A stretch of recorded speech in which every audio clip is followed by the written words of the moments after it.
Hello everyone, today this is very auspicious occasion. एक teacher का, parents का, in fact student का भी बहुत बड़ा सपना होता है कि उसका बच्चा सिलेक्ट हो जाता है। उसके बाद हम उससे बात कर रहे होते हैं, ऐसे बैठे होते हैं, ठीक है, अबाउट मेडिकल कॉलेज। ये है साची। साची प्लीज़ अपने आप को इंट्रोड्यूस कीजिए। हेलो, आई एम सांची नाज नवरे। मेरे स्कूल का नाम है सेंट जोसेफ्स कॉन्वेंट और मैंने मेडिकल प्रयोजनम से मेरा रिपीटर वाला पढ़ाई किया है। वो दिन मैं कभी नहीं भूल पाता जब आपका हो नहीं पाया था, फिर आपने डिसाइड किया कि नहीं, आपको रिपीट करना हाँ। है। Then you came with your father. हम सब डिलेमा में थे कि रिपीट करें नहीं करें, क्या करें, क्या डिसीजन ले। मुझे लगता है एक हिम्मत चाहिए होती है। वो हिम्मत कहाँ से गैदर की? ऐसा क्या इंस्पिरेशन था जो आपने सोचा कि नहीं, बस अब करूँगी, एक बार और रिपीट करूँगी? और हाँ, वो एक्चुअली ऐसे था कि मेरा जब सिलेक्शन हो जाएगा उसके बाद मेरा लाइफ कैसे रहेगा, मैंने वो इमेजिन किया और उसे एज अ मोटिवेशन रख के सब कुछ डिसाइड किया मेरे लिए। ओके। ऐसा क्या था जो आप 11-12 के साथ नहीं कर पाए, आपको रिपीट करना पड़ा? क्या फैक्टर रहा ऐसा जो अपकमिंग नीट एस्पायरेंट को ध्यान देना चाहिए?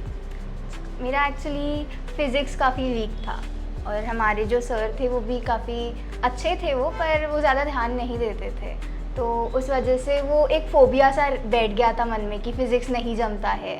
और फिर मैंने बाद में लास्ट में ऐसे सोच लिया था कि मुझे बायो और केमिस्ट्री कर लेना है, बाकी फ़िज़िक्स तो होते रहेगा, उतना कर लूँगी मैं। तो उस बेसिस पे मैंने जितने मार्क्स लाए मेरे फर्स्ट अटेम्प्ट में उतने लाए। ओके। उस तो आपका ये मानना है कि फिज़िक्स कोई भी सब्जेक्ट में टीचर का कंट्रीब्यूशन होता है कि स्टूडेंट का होता है? दोनों का होता है। टीचर तो सभी स्टूडेंट को पढ़ाते हैं, हाँ। फिर उसमें से कुछ ही बच्चे क्यों सिलेक्ट होते हैं?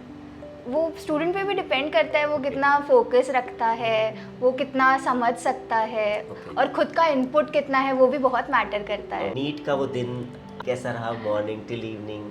एग्ज़ाम के पहले वाली रात मुझे बहुत एक्साइटमेंट था पेपर का, मुझे नींद नहीं आ रही थी, मैं बहुत एक्साइटेड थी कि कल पेपर है मेरा। उसके बाद सुबह सुबह भी मैं काफ़ी एक्साइटेड थी, सब कुछ अच्छे से हुआ, मैंने एक्सरसाइज किया, मेडिटेट किया, फिर सेंटर पे गई और फिर वहाँ पे मैं उस दिन मेरा आधार कार्ड घर पर भूल गई थी। ओरिजिनल वाला लेके जाना होता है और मैं ज़ेरॉक्स कॉपी लेके गई थी, तो उस टाइम पे थोड़ा सा भाग दौड़ हो गई। आधे रास्ते पे मेरे भाई आधार कार्ड लेके आया था ओरिजिनल वाला और आधे रास्ते से पापा लेके आए, फिर ऐसे हुआ था। तो मुझे थोड़ा सा लेट हो गया, उसमें थोड़ा सा पैनिक हो गया था कि मुझे जाने मिलेगा नहीं मिलेगा, पर वहाँ पे जो गार्ड्स थे उन्होंने बोला नहीं, हम आपको भेज देंगे। उसके बाद मिड पेपर में उन्होंने मुझे ओरिजिनल वाला आधार कार्ड ला के दिया। मेरे पास फिर वो पैनिक वाला सिचुएशन स्टार्ट हो गया था और मुझे काफ़ी ज़्यादा स्वेटिंग और शेकीनेस हो रहा था, पेन ड्रॉप कर दिया मैंने 2-3 बार। उस चक्कर में केमिस्ट्री का एक क्वेश्चन था, उसका ऑप्शन पेपर पे गलत टिक कर दिया और फिर वही ओएमआर पे भी मैंने वही ऑप्शन मार दिया। तो मुझे काफ़ी रिग्रेट हो रहा था उस बारे में जब मैंने रियलाइज़ किया कि मैंने ऐसे कर दिया। आपने एक्सपीरियंस किया इस चीज़ को। अपकमिंग नीट एस्पायरेंट को अगर उनके साथ ऐसा होता है तो उनको कैसे कोप अप करना चाहिए सिचुएशन से, क्या करना चाहिए? मेरे पास ऐसे ज़्यादा कुछ आइडिया नहीं है, पर जैसे कुमुदिनी ने बताया था कि ब्रेड्स लेना चाहिए और पानी पीना चाहिए, वो मेरे लिए बिल्कुल काम नहीं किया। ओके।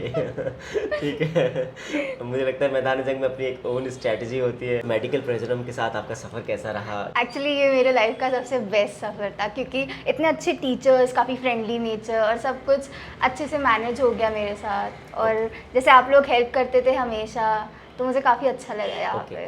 बायोलॉजी के बारे में आप क्या कहना चाहेंगी? सीसी सर काफ़ी अच्छे से गाइड करते हैं और मुझे जब भी कोई एडवाइस चाहिए रहती थी तो सीसी सर से पूछने के लिए मुझे बिल्कुल झिझक नहीं होती थी। मैं आपसे एक पर्सनल क्वेश्चन पूछना चाहता हूँ। हम्म। पहले सांची के बाल बड़े बड़े थे और अब इन्होंने हेयर कट करवाया, बस एक ट्रांसफॉर्मेशन आपको मिलेगा इनके लुक में। ये कहाँ से आपको आइडिया आया कि ऐसा किया जाए? मैंने सोचा अभी तक मैंने खुद को ज़्यादा एक्सप्लोर नहीं किया है इतने सालों में, तो अभी कर लेना चाहिए। ओके। और हमेशा अपने आप को चेंज करते रहना चाहिए, नई चीज़ें एक्सप्लोर करते रहना चाहिए। मुझे लगता है अक्सर ऐसा होता है कि नीट सिलेक्शन के बाद दुनिया को देखने का नज़रिया चेंज हो जाता है, हम बदल जाते हैं, हमारे हमारे हमारा विजन ही चेंज हो जाता है। आप क्या चेंज महसूस कर रही हैं अपने आप में, इस नेचर में? क्या है? चांद, जैसे 3 इडियट में बोलते हैं चांद बड़ा दिख रहा है, हवाएं चल रही है, समथिंग सॉर्ट ऑफ ऐसा कुछ है क्या? ऐसे तो कुछ नहीं फील हुआ मुझे क्योंकि मैं घर पे रहती हूँ, कार्टून देखते रहती हूँ सिर्फ। अच्छा, अभी भी कार्टून देखती है? ओके। जब भी कभी एक नीट एस्पायरेंट को ऐसा महसूस हो कि अब नहीं होगा, मैं थक गया हूँ, थक गई हूँ, उसको कैसे अपने आप को कोप अप करना चाहिए? आपने कैसे किया? ऐसा फेज़ आया ही होगा। हाँ, तो तब मैंने हमेशा यही सोचा है कि मुझे अभी तो ऐसे लग रहा है, पर फिर बाद में अगर मैंने सोचा कि अगर मुझे कॉलेज मिल गया तो उसके बाद मेरा लाइफ कैसे रहेगा, मुझे जो कुछ भी करना था कॉलेज मिलने के बाद मैं वो सब कर सकती हूँ, तो उसे मैंने एज अ मोटिवेशन रखा।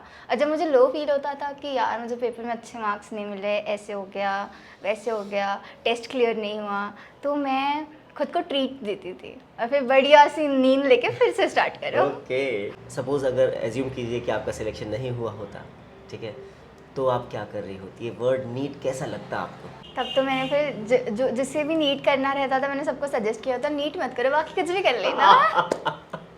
ओके ओके, डर जाते हैं हम नीट के नाम से। ओके, अभी कैसा फील हो रहा है आपको? अभी तो काफ़ी अच्छा लग रहा है, ऐसा लगता है कि जो मुश्किल सफ़र था वो फिनिश हो गया है, अब न्यू चैप्टर बिगिन Okay. होगा मेरी लाइफ और का। मुझे लगता है कि अब आपको लगता होगा हाँ नीट किया जा सकता है, अचीवेबल टारगेट है और हाँ मज़ेदार भी अचीवेबल चीज़ है, है। हाँ ओके, वो जब जर्नी याद करते हैं तब बहुत अच्छा लगता है, सारी मेमोरीज जब ऐसे रश करके आ जाती है तो बहुत अच्छा लगता है। नीट एस्पायरेंट्स को फाइनली आप क्या कहना चाहेंगी? उनके जर्नी में उनको क्या ध्यान देना चाहिए? डिस्ट्रैक्शन मिनिमम रखना चाहिए। डिस्ट्रैक्शन ऐसे एंटायरली हम ख़त्म नहीं कर सकते, पर हमने कोशिश करना चाहिए कि मिनिमम डिस्ट्रैक्शंस रहे। और नींद पे भी फोकस करना चाहिए, ज़्यादा नींद कट नहीं करनी चाहिए अपनी। और जो डेली का काम है सर ने जैसे बताया है, आज जो करना है, होमवर्क दिया है, क्वेश्चंस प्रैक्टिस करना है, वो भी करना चाहिए। और सबसे इम्पॉर्टेंट ये है कि हमने हमारे मिस्टेक्स पे ध्यान देना चाहिए। अगर मेरे बायो के टेस्ट में आज मेरी कुछ गलतियाँ हुई है तो मैं उसी समय मेरे बुक में मार्क कर लेती थी कि हाँ मुझसे ये गलती हुई है। वैसे ही फिज़िक्स और केमिस्ट्री में घर जाके वो देखो कि मैंने इसमें यहाँ पे ये मिस्टेक किया है, वो लिख लो और रिवाइज करते रहो। इट मीन्स मिस्टेक्स में जीत छुपी हुई है, right? Yes, it's really great talking to you and all the best for your future. Thank you. Thank you very much sir.